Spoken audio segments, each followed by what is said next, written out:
శ్రీ మాత్రే నమః. అందరికీ నమస్కారం అండి. అందరూ ఎలా ఉన్నారు? నేనైతే చాలా బాగున్నాను.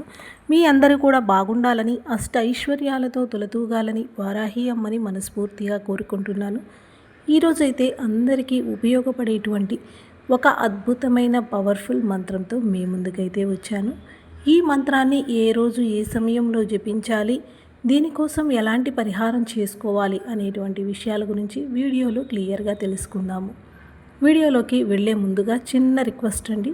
వీడియో నచ్చితే ప్లీజ్ లైక్ చేసి మన ఛానల్ని హైప్ చేయండి. అలాగే మరిన్ని మంచి వీడియోస్ కోసం మన ఛానల్ని సబ్స్క్రైబ్ చేసుకోండి.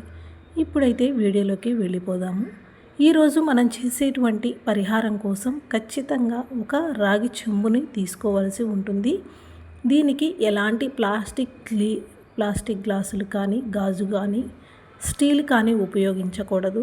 ఖచ్చితంగా అవకాశం ఉన్నంత వరకు మాత్రం రాగి పాత్రని ఉపయోగించాలి. అది ఒక చిన్న చెంబు లాంటిదైనా, గ్లాసు లాంటిదైనా సరిపోతుంది. అలాగే దీనికి ఒక మంత్రం కూడా తెలియచేస్తాను. ముందుగా అసలు ఈ పరిహారం మనం ఎవరి కోసం చేస్తున్నాము అనేటువంటి విషయం గురించి చెప్పాలి అంటే కనుక, ఇది ఖచ్చితంగా వివాహం జరిగినటువంటి భార్యాభర్తల కోసం, అలాగే ప్రేమించి విడిపోయి ఉన్న వారి కోసం, ఒకరినొకరు విడిపోయి బాధపడుతూ ఉన్న భార్యాభర్తల కోసం ఈ రెమెడీ అనేది చక్కగా పనిచేస్తుంది. అలాగే తోడబుట్టిన వారు కావచ్చు, తల్లిదండ్రులు కావచ్చు, ఎవరైనా సరే మీ యొక్క మాట వినటానికి, మీ చెప్పు చేతల్లో ఉండటం కోసం ఈ మంత్రం అనేది, ఈ పరిహారం అనేది చక్కగా పనిచేస్తుంది. దీనికి ఎలాంటి ఖర్చు పెట్టనవసరం అయితే లేదు. కానీ అవకాశం ఉన్నంతవరకు కూడా ఇప్పుడు చెప్పేటువంటి ఈ యొక్క 2 నియమాలనేది పాటిస్తూ మీరు ఈ మంత్ర జపము, పరిహారము చేసుకోండి. ఖచ్చితంగా రిజల్ట్ అనేది 100% వస్తుంది. అమ్మవారి మీద పూర్తి నమ్మకం ఉంచి ఈ తల్లి మన కోరికను నెరవేరుస్తుంది అని భావిస్తూ ఈ పరిహారాన్ని చేయండి. అయితే దీనిని మీరు పీరియడ్ సమయంలో ఉన్నప్పుడు, నాన్ వెజ్ అనేది తిని ఉన్నప్పుడు చేయకుండా ఉంటే మంచిది. అలాంటి పరిస్థితుల్లో చేసి మేము కోరుకున్న విధంగా రిజల్ట్ రాలేదు అని ఎవ్వరూ నిరాశ చెందవద్దు. ముఖ్యంగా భార్యాభర్తలు ఎవరైతే విడిపోయి విడివిడిగా ఉంటూ ఉన్నారో, ఒకరికొకరు తిరిగి కలుసుకోవాలి అని మనసులో ఉన్న, కలవలేని పరిస్థితుల్లో ఉన్నారు. అంటే వారికి ఉండేటువంటి ఈగోల వలన, వారికి ఉండేటువంటి మనస్తాపం, అంటే మనసులో ఒకరి పట్ల ఒకరికి ప్రేమ ఉన్నా కానీ కలుసుకోలేనటువంటి పరిస్థితుల్లో ఉన్నవారికి ఇది చక్కగా పనిచేస్తుంది. ఆ వ్యక్తి ఎంత దూరంలో ఉన్నా, ఎలాంటి పరిస్థితుల్లో ఉన్నా వారు మీ దగ్గరకు రావటానికి ఒక చక్కని పరిహారం అని చెప్పుకోవాలి. అలా రాలేని పరిస్థితుల్లో అంతకన్నా దూరంగా ఉన్నవారైనా సరే కనీసం వారి నుంచి ఒక ఫోన్ కాల్ కానీ, ఒక మెసేజ్ రూపంలో కానీ, ఏదో ఒక విధంగా వారి వద్ద నుంచి మీకు ఒక అద్భుతమైన సందేశాన్ని అందచేస్తుందన్నమాట. అలాగే చాలా పాజిటివ్గా, అంటే ఇది ఒక మంచి పనికి మాత్రమే ఉపయోగించండి. చెడుగా వేరొకరి జీవితాలలో తొంగి చూసి వేరొకరి జీవితాలను పాడు చేయాలనే విధంగా అయితే ఎవ్వరూ ప్రయత్నం చేయవద్దు. అలాంటి వారికి చేసినా కూడా నిరాశ అనేది ఎదురవుతుంది. ఈ పరిహారాన్ని చేసుకోవటానికి ముందుగా మీరు రాత్రి వేళ ఒక చిన్న పరిహారం లాగా చేసుకోవాలి దీనిని. అది ఏం చేస్తారంటే, మంగళవారం కానీ, శుక్రవారం కానీ ఈ పరిహారాన్ని చేసుకోండి. లేదంటే పౌర్ణమి, అమావాస్య తిథుల్లో ఇంకా అద్భుతమైన ఫలితాలు అనేవి వస్తాయి. కాబట్టి మీకు ఈ 2 వారాల్లో, లేదంటే ఇప్పుడు చెప్పినటువంటి 2 తిథులలో చేసుకున్నా కూడా అద్భుతమైన ఫలితం కనపడుతుంది. అలా మేము చెప్పిన రోజుల్లో మీకు ఇంట్లో చేయలేని పరిస్థితి ఉంటే కనుక మరెప్పుడైనా మరొక రోజునైనా చేసుకోండి. చక్కగా సాయంత్రం వేళ చేసుకోవలసి ఉంటుంది. మీరు ఈ పరిహారాన్ని చేసుకోవటానికి ముందు రోజు ఏం చేస్తారంటే, రాత్రి వేళ నిద్రించే ముందు, అంటే ఇంకా నిద్రకి ఉపక్రమిస్తున్నాము, మరి ఎటువంటి పనులు మనం చేయబోవటం లేదు అనుకున్న సమయంలో మీరు నిద్రించేటువంటి గదిలో, మీరు పడుకునేటువంటి మంచం కిందగా ఈ యొక్క రాగి చెంబుని పెట్టుకోవలసి ఉంటుంది. ముందు ఏం చేస్తారంటే, ఆ రాగి చెంబు అంటే ఆ పాత్ర నిండుగా మంచి నీటిని తీసుకోండి. అలా తీసుకున్న తరువాత ఆ నీటిలో ఒక 2-3 తులసి దళాలను వేయండి.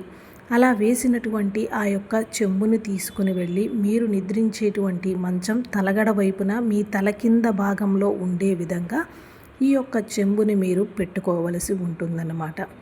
అలా పెట్టుకొని రాత్రంతా కూడా నిద్రించండి. అలా నిద్రించి తెల్లవారి లేచిన తరువాత అంటే ఉదయం నిద్ర లేవగానే చీకటితో లేవండి. అవకాశం ఉంటే కనుక బ్రహ్మముహూర్త సమయంలో అంటే 5 గంటల లోపుగా మీరు ఈ యొక్క మంత్రజపం చేయటం వలన మీకు చక్కని పరిష్కారం అనేది లభిస్తూ ఉంది. కాబట్టి బ్రహ్మముహూర్త సమయంలో లేవటానికి ప్రయత్నం చేయండి.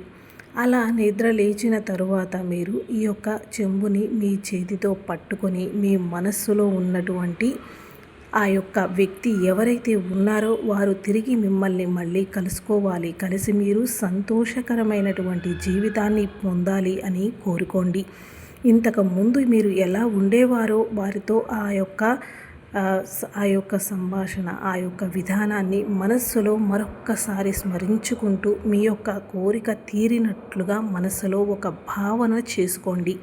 అంటే మనం ఈ పరిహారం చేయటం వలన మన కోరిక తీరిపోయింది అనే విధంగా మీరు మైండ్లో ఇమాజిన్ చేసుకోవాలన్నమాట. అలా చేసుకుంటే ఖచ్చితంగా మీకు అద్భుతమైన రిజల్ట్ అనేది వస్తుంది.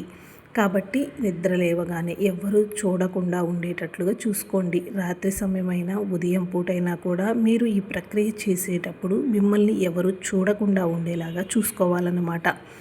అలా చేయండి. అయితే ఉదయం నిద్ర లేస్తారు కదా, లేచిన వెంటనే చక్కగా మీ అరచేతులని చూసుకొని అమ్మవారిని మనసులో తలుచుకున్న తర్వాత మీరు పెట్టినటువంటి ఈ యొక్క రాగి చెంబుని అక్కడే మీరు పెట్టిన దగ్గరనే ఆ మంచం దగ్గరనే నుంచొని మీరు మనసులో ఒకసారి మీ ఇమాజిన్ చేసుకున్న తరువాత 2 చేతులతోటి మీరు ఆ చెంబుని పట్టుకొని ఇప్పుడు మీకు స్క్రీన్ పైన ఇచ్చేటువంటి ఈ యొక్క మంత్రాన్ని 7 సార్లు జపించండి. అలా జపించిన తర్వాత మీ చేతుల్లో ఉన్నటువంటి ఆ నీటిని మీరు మొత్తం తాగేసేయండి. ఇలా చేయటం వలన ఖచ్చితంగా మీ కోరిక అనేది తీరుతుంది. మనకి రాగి పాత్రలో ఈ విధంగా నీటిని నింపి ఈ తులసి దళాలను వేసి మీరు చేసేటువంటి ఈ మంత్ర జపం అనేది మన కోరిక తీర్చడానికి ఎంతగానో ఉపయోగపడుతుంది. ఈ యొక్క వశీకరణ మంత్రం అనేది చక్కగా ఉపయోగపడుతుంది. ఆ మంత్రం వచ్చేసి స్వాహ. తరువాత మీరు ఎవరి పేరైతే అనుకుంటున్నారో అదే సీత అయితే సీత ఓం వశ్యం స్వాహ, రామ అయితే రామ స్వాహ, రామ ఓం వశ్యం. వారు మీ వశ్యం అయిపోవాలి, మీ సొంతం అయిపోవాలి అన్న విధంగా చెప్పుకోండి. ఇక్కడ సీత అని ఇచ్చిన దగ్గర మీ మనసులో ఎవరి గురించి అయితే మీరు అనుకుంటున్నారో, ఎవరినైతే మీరు తిరిగి కలిసిపోవాలి అనుకుంటున్నారో వారి పేరు అనేది మీరు అక్కడ మెన్షన్ చేసుకోవాలన్నమాట. ఈ విధంగా 7 సార్లు చెప్పుకున్న తర్వాత ఆ నీటిని మొత్తాన్ని కూడా చక్కగా మీరు తాగేసేయండి. ఈ విధమైనటువంటి పరిహారం మీకు అద్భుతమైన రిజల్ట్ అనేది వస్తుంది. ఇలా ఒక్క రోజులో మా పని కాలేదు అనుకున్న వాళ్ళు కంటిన్యూస్గా 3 రోజులు 5 రోజులు ఇలా చేసుకోవాలన్నమాట. 100% ఫలితం అనేది కలుగుతుంది.